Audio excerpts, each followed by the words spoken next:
आज Islamabad high court में दोबारा से लापता सहाफ़ी मुदस्सिर नारू और दीगर लापता अफराद की समाअत थी केस की। चीफ जस्टिस अतर मिनल्ला ने बड़े अहम रिमार्क्स दिए, लेकिन जो सबसे अहम बात थी, जो अदालत ने जो मुअव्वन मुकर्रर किया है फैसल सिद्दीकी साहब को, उन्होंने मुदस्सिर नारू के केस का जिक्र करके उन्होंने कहा कि इस केस में जो रिपोर्ट जमा करवाई गई है उसमें दानिस्ता तौर पर ऐसी कॉन्ट्रडिक्शंस हैं जो जाहिर करती हैं कि कुछ ना कुछ इस केस में रियासत के लोगों को मालूम है जो वो छुपा रहे हैं।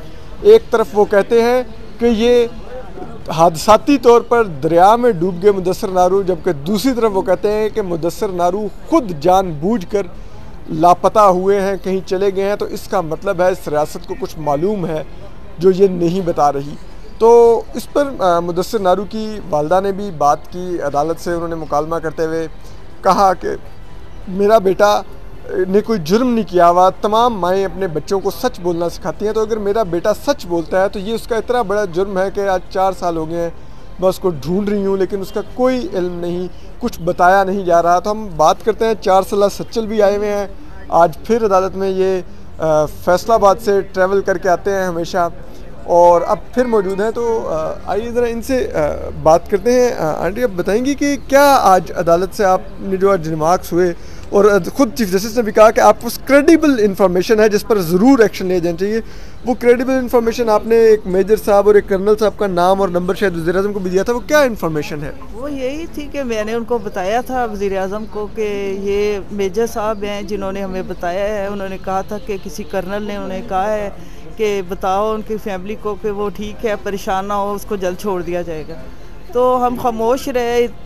अब 2 साल हो गए, लेकिन उसके बाद कोई राब्ता नहीं, कोई पता नहीं, तो इसलिए हम बहुत ज़्यादा परेशान हैं अब। तो जब वो कह रहे थे कि ये गवर्नमेंट की पॉलिसी है कि इस तरह लोगों को उठा सकते हैं, रियासत उठा सकती है, तो फिर मुझे थोड़ा गुस्सा आया कि इस पॉलिसी को हम क्या करें। हम इस मुल्क के शहरी हैं, हमें तहफ़्फ़ुज़ चाहिए, हमें इस मुल्क में रहना है। हम इस मुल्क में दुख काटने बांटने के लिए तो नहीं आए कि हमारे बच्चे भी इस तरह दुख काटे यहाँ पे और हम भी सड़कों पे रुलें और अपने बच्चों को ढूंढती फिरे माएँ। और पता नहीं मेरी तरह कितनी माएँ इस तरह फिर रही होंगी और किस तरह बच्चे इस तरह रुल रहे होंगे। तो ये पॉलिसी जो है इसको ख़त्म किया जाए, और अगर कोई बच्चा जुर्म करता है तो उसको बुलाया जाए। अगर मेरा बच्चे ने भी कोई जुर्म किया है तो हमें बताया जाए, हम रियासत के साथ हैं। तो ये तो दीना के घर वालों को भी नहीं पता कहाँ पे है बच्चा, और ये तो जुल्म है। तो और उसमें क्या कह सकते। आप पुरुमीद हुई जो आज उन्होंने कहा कि इस पर एक्शन लें, जो क्रेडिबल इंफॉर्मेशन है, और जो अदालती मावन थे उन्होंने भी कहा कि रियासत कुछ छुपा रही है, उनको मालूम है मुदस्सिर के बारे में? जी, इंशाल्लाह अगली जो होगी तारीख उस पर ज़रूर कुछ ना कुछ मुझे पता चलेगा। इसलिए मैंने ख़ुद आज हिम्मत करके बात की है। मैंने कहा मैं ख़ुद बात करूं और बताऊं जज साहब को, लेकिन एक्शन तो लेंगे, इंशाल्लाह करेंगे। वो कहते थे अदालतें आपके लिए हैं और अब जब भी आ सकती हैं, आप बात करना चाहें जब भी कर सकती हैं। तो ये आप लोगों के लिए अदालतें बनी हैं। सच्चल कैसे हैं? फिर बाबा आ रहे हैं क्या? चलो आज अदालत में क्या आपने देखा? आ रहे हैं बाबा? जज सब ला रहे हैं जज अंकल बाबा को? नहीं, अभी भी नहीं ला रहे। तो आपने बताया है, दादू ने बताया है कि कब बाबा आएंगे? क्या नहीं बताया? नहीं बताया। दुआई करते हो बस। तो दुआ कर रहे हैं बाबा के लिए कि बाबा आए? दुआ कर रहे हैं बाबा जल्दी आ जाए? हाँ जी। तो क्या दुआ में मांगते हैं, किससे मांगते हैं? बाबा जल्दी आ जाए।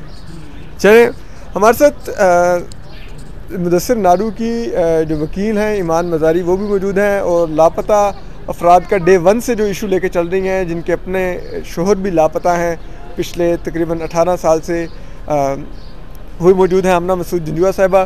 तो ईमान से पहले मुदस्सिर के केस पर बात करते हैं, फिर हम आमना मसूद जंजुआ साहिबा से बात करते हैं, जो कि आज जस्टिस कमाल साहब की रिपोर्ट लेकर आई हैं, जो पिछले काफ़ी अर्से से लापता है, लापता अफराद पर रिपोर्ट। जी ईमान, आज जो समाअत हुई, आज आपको कुछ उम्मीद पैदा हुई? क्योंकि चीफ जस्टिस अतर मिनल्ला ने भी कहा कि क्रेडिबल इंफॉर्मेशन मौजूद है, जबकि जो अदालती मावन है फैसल सिद्दीकी, उन्होंने भी कहा कि इस केस में रियासत छुपा रही है। तो आप क्या समझती हैं, क्या छुपा रही है रियासत जो देखिए, जो क्रेडिबल इन्फॉर्मेशन आंटी ने दी थी उस मीटिंग में भी उन्होंने बताया था कि एक मेजर साहब ने जो उनकी फैमिली में है बताया था कि इंटर्नमेंट सेंटर में स्पॉट किया गया था, पूरे तफसील से ये बयान किया गया। अब ये कितना क्रेडिबल है वो तो ऑब्वियसली इन्वेस्टिगेशन बताएगी, लेकिन अगर इन्वेस्टिगेशन ही नहीं हो रही इसके अंदर, वो इन्वेस्टिगेशन लैकिंग है, तो इसका मतलब है कि रियासत कुछ छुपा रही है।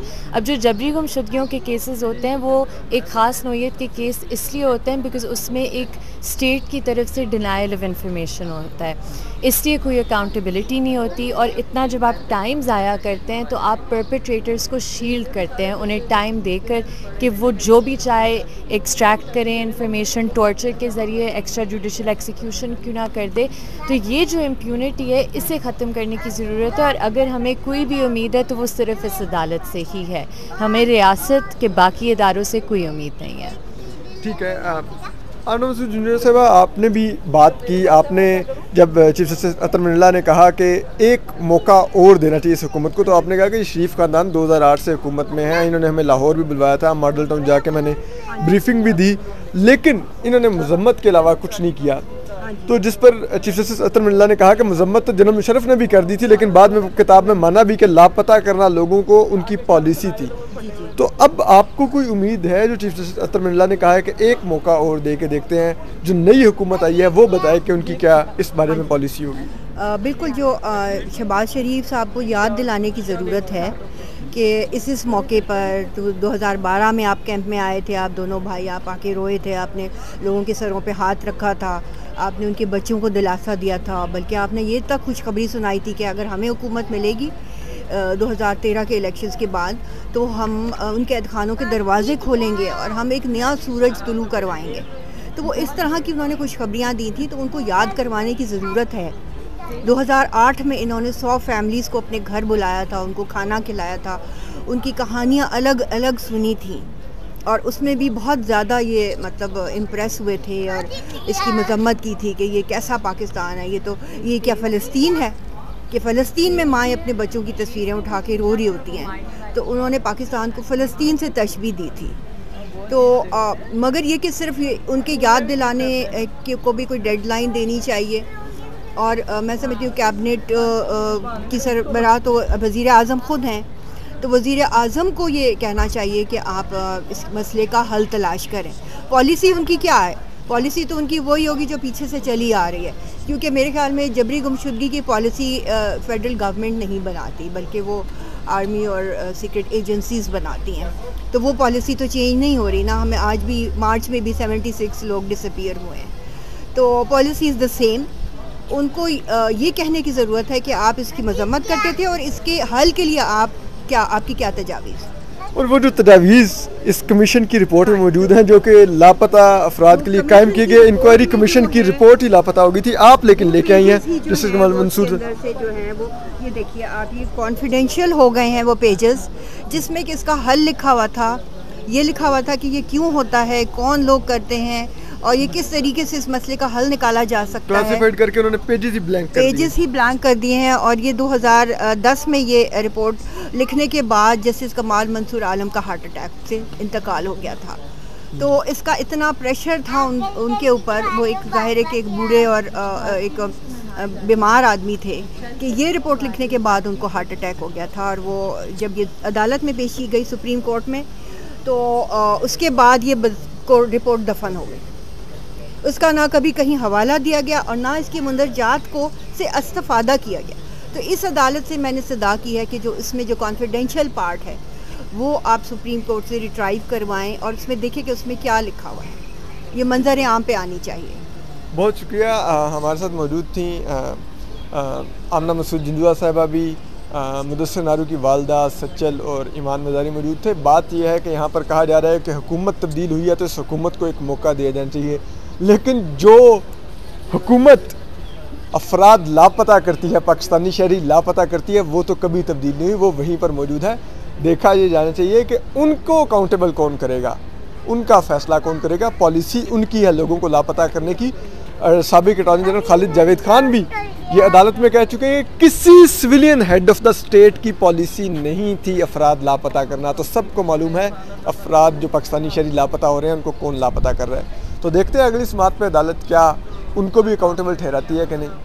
YouTube पर गुगली टीवी देखने के लिए youtube.com की सर्च बार में गुगली टीवी टाइप करें। गुगली टीवी के पेज पर सुर्ख रंग के सब्सक्रिप्शन वाले बटन पर क्लिक करना ना भूलिए। YouTube पर अपलोड होने वाली वीडियो से बाखबर रहने के लिए बेल आइकॉन पर क्लिक कीजिए। आपको हर नई आने वाली वीडियो के बारे में नोटिफिकेशन मौसूल हो जाएगा।